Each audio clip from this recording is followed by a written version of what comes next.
Hi friends, ನೀವು ನೋಡ್ತಾ ಇದ್ದೀರಾ ಸ್ಪೀಡ್ ಸರ್ಕಾರಿ ಮಾಹಿತಿ ಯೂಟ್ಯೂಬ್ ಚಾನಲ್. ಸ್ನೇಹಿತರೆ, ಇವತ್ತಿನ ಈ ಒಂದು ವಿಡಿಯೋದಲ್ಲಿ ನಿಮಗೆ ತಿಳಿಸ್ತಿರುವಂಥ ಮಾಹಿತಿ ration card, BPL ration card ಆಗಿರ್ಬೋದು, ಅಂತ್ಯೋದಯ ರೇಷನ್ ಕಾರ್ಡ್ ಆಗಿರ್ಬೋದು. ನೀವು ರೇಷನ್ ಕಾರ್ಡಲ್ಲಿ ಏನಾದರೂ ಬದಲಾವಣೆ ಮಾಡಿದಿರಿ ಅಥವಾ ಒಂದು ತಿದ್ದುಪಡಿನ ಮಾಡ್ಕೊಂಡಿದ್ದೀರಿ ಅಥವಾ ಮಕ್ಕಳ ಹೆಸರನ್ನ ಸೇರ್ಪಡೆ ಮಾಡ್ಕೊಂಡಿದ್ದೀರಾ ಅಂತ ಅಂದ್ಕೊಂಡಿದ್ರೆ, ನೀವು ಏನಾದರೂ ಈ ಕೆಲಸಗಳನ್ನು ನೀವು ಮಾಡಿದರೆ ಸ್ನೇಹಿತರೆ, ನೀವು ರೇಷನ್ ಕಾರ್ಡಲ್ಲಿ ತುಂಬ ಬದಲಾವಣೆಗಳು ಅಪ್ಡೇಟ್ನ ಮಾಡ್ಕೊಂಡಿರ್ತೀರ. ಅದರ ಒಂದು GS ಪೆಂಡಿಂಗ್ ಇದೆಯಾ ಅಥವಾ ಅಪ್ರೂವಲ್ ಆಗಿದೆಯಾ ಆಹಾರ ಇಲಾಖೆಯಿಂದ ಅಂತ ಅದು ಯಾವ ರೀತಿ ನೀವು ಮೊಬೈಲ್ನಲ್ಲೇ ಚೆಕ್ ಮಾಡ್ಕೊಳ್ಬಹುದು. ಈಗ ಕೆಲವರಿಗೆ ಗೊತ್ತಿರುತ್ತೆ, ಕೆಲವರಿಗೆ ಗೊತ್ತಿರೋದಿಲ್ಲ ಸ್ನೇಹಿತರೆ. ಹಾಗಾಗಿ ಈಸಿಯಾಗಿ ನಿಮ್ಮ ಮೊಬೈಲ್ನಲ್ಲೇ ಈಗ ಮೊನ್ನೆ ಒಂದು ಕೊಟ್ಟಿರುವಂಥ ಅಪ್ಡೇಟ್ ಮಾಡಿರಿ, ರೇಷನ್ ಕಾರ್ಡ್ ಅಪ್ಡೇಟ್ ಮಾಡ್ಕೊಂಡಿರ್ತೀರಲ್ಲ, ಆ ಒಂದು GSC ಪೆಂಡಿಂಗ್ ಇರುತ್ತೆ.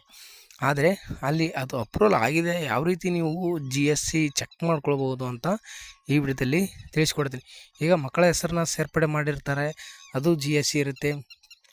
ಮತ್ತು ಏನಾದರೂ ಹೆಡ್ ಆಫ್ ದ ಫ್ಯಾಮ್ಲಿ ಅದು ಇದು ಅಂತ ಚೇಂಜಸ್ ಮಾಡಿರ್ತಾರೆ, ಅದೆಲ್ಲ ಅಪ್ಡೇಟು ಇಲ್ಲಿ GSCಯಲ್ಲಿ ಪೆಂಡಿಂಗ್ ಇದ್ದಿರುತ್ತೆ. ಅದನ್ನು ಆಹಾರ ಇಲಾಖೆಯಿಂದ ಅದು ಅಪ್ಡೇಟ್ ಮಾಡಿದಾಗ ಅದು GSC ಕ್ಲಿಯರ್ ಆಗುತ್ತೆ, ಅದು ಅಪ್ರೂವಲ್ ಆಗುತ್ತೆ ಸ್ನೇಹಿತರೆ.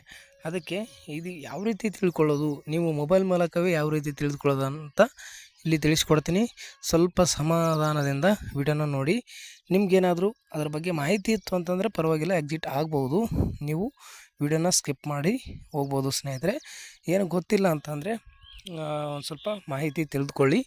ಹಾಗೆ ನಾವು ಮಾಡ್ತಿರುವಂಥ ವೀಡಿಯೋಗಳು ನಿಮ್ಗೆ ಇಷ್ಟ ಆಗುತ್ತಿದ್ದರೆ ನಮ್ಮ ಚಾನಲ್ನ ಸಬ್ಸ್ಕ್ರೈಬ್ ಮಾಡ್ಕೊಳ್ಳಿ. ಮುಂದೆ ನೋಟಿಫಿಕೇಷನ್ ಬರುತ್ತೆ, ನಾವು ಹಾಕುವಂಥ ವೀಡಿಯೋದ ನೋಟಿಫಿಕೇಷನು.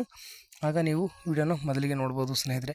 ಬನ್ನಿ ಯಾವ ರೀತಿ ಅಂತ ನೋಡೋಣ. ಇಲ್ಲಿ ಆಹಾರ ವೆಬ್ಸೈಟ್ನ ಓಪನ್ ಮಾಡ್ಕೊಳ್ಳಿ ಸ್ನೇಹಿತರೆ. ಮೊದಲಿಗೆ ಇಲ್ಲಿ 3 ಲೈನ್ಸ್ ಮೇಲೆ ಕ್ಲಿಕ್ ಮಾಡಿಕೊಂಡು ಈ ಸ್ಟೇಟಸ್ ಅನ್ನೋದ್ರ ಮೇಲೆ ಕ್ಲಿಕ್ ಮಾಡಿಕೊಂಡು ಇಲ್ಲಿ DBT ಸ್ಟೇಟಸ್ ಅಂತ ಕ್ಲಿಕ್ ಮಾಡ್ಕೊಳ್ಳಿ. ಇಲ್ಲಿ 3 ಡಿವಿಷನ್ ಇದೆ, ಬೆಂಗಳೂರು, ಮೈಸೂರು, ಕಲಬುರಗಿ ಅಂತ. ನಾನು ಕಲಬುರಗಿನ ಡಿವಿಷನ್ನ ಸೆಲೆಕ್ಟ್ ಮಾಡಿಕೊಂಡು ತೋರಿಸ್ಕೊಡ್ತೀನಿ.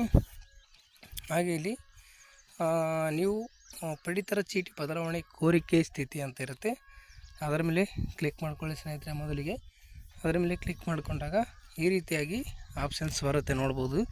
ಈಸಿಯಾಗಿದೆ, ಯಾವುದೇ ಒಂದು ತಲೆ ಕೆಡಿಸ್ಕೊಳ್ಳುವಂಥ ಅವಶ್ಯಕತೆ ಇಲ್ಲ, ಈಸಿಯಾಗಿರುತ್ತೆ. ಇಲ್ಲಿ ಮೊದಲಿಗೆ ನಿಮ್ಮ ರೇಷನ್ ಕಾರ್ಡ್ ನಂಬರ್ನ ಹಾಕಿಕೊಳ್ಬೇಕು ಸ್ನೇಹಿತರೆ. ಇಲ್ಲಿ ಮೊದಲಿಗೆ ನಿಮ್ಮ ರೇಷನ್ ಕಾರ್ಡ್ ನಂಬರ್ನ ಇಲ್ಲಿ ಹಾಕಿಕೊಳ್ಳಬೇಕು.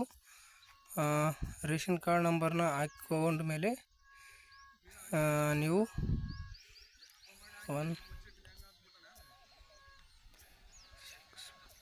ಈ ರೀತಿಯಾಗಿ ನಿಮ್ಮ ಒಂದು ರೇಷನ್ ಕಾರ್ಡ್ ನಂಬರ್ನ ಇಲ್ಲಿ ಹಾಕ್ಕೊಳ್ಬೇಕಾಗುತ್ತೆ. ಈ ರೀತಿ ಹಾಕ್ಕೊಂಡು ನೆಕ್ಸ್ಟು ಇಲ್ಲಿ ಅಕ್ನಾಲಜ್ಮೆಂಟ್ ನಂಬರ್ ಇರುತ್ತೆ, ಅಂದರೆ ನೀವು ತಿದ್ದುಪಡಿ ಮಾಡ್ಕೊಂಡಿರ್ತೀರಿ ನೋಡಿ, ಅಲ್ಲಿ ಆ ಒಂದು ಚೀಟಿಯನ್ನು ಕೊಟ್ಟಿರ್ತಾರೆ, ಅದರಲ್ಲಿ ನಂಬರ್ ಇರುತ್ತೆ.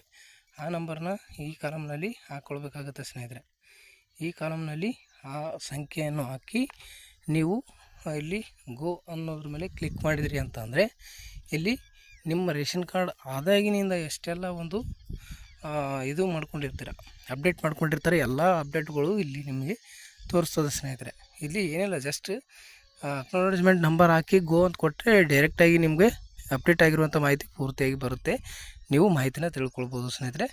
ಅದು ನೀವು ಈಗ ಅಪ್ಡೇಟ್ ಮಾಡಿರುವಂಥದ್ದು ಮೊದಲಿಗೆ ಬಂದಿರುತ್ತೆ, ಅದನ್ನು ಕೂಡ ನಿಮ್ಮ ರೇಷನ್ ಕಾರ್ಡ್ ಯಾವಾಗ ಆಗಿರುತ್ತೆ, ಏನೆಲ್ಲ ತಿದ್ದುಪಡಿ ಅಥವಾ ಅಪ್ಡೇಟ್ ಮಾಡ್ಕೊಂಡಿರ್ತೀರ, ಎಲ್ಲ GSC ಮಾಹಿತಿಯಲ್ಲಿ ನಿಮ್ಗೆ ತೋರಿಸ್ತದೆ. ನೀವು ಈಸಿಯಾಗಿ ಅದರ ಬಗ್ಗೆ ಮಾಹಿತಿನ ತಿಳ್ಕೊಳ್ಬೋದು ಸ್ನೇಹಿತರೆ. ಈ ಒಂದು ಮಾಹಿತಿ ನಿಮ್ಗೆ ಇಷ್ಟ ಆಗಿದರೆ ಲೈಕ್, ಶೇರ್, ಸಬ್ಸ್ಕ್ರೈಬ್ ಮಾಡ್ಕೊಳ್ಳೋದು ಮರಿಬೇಡಿ ಸ್ನೇಹಿತರೆ.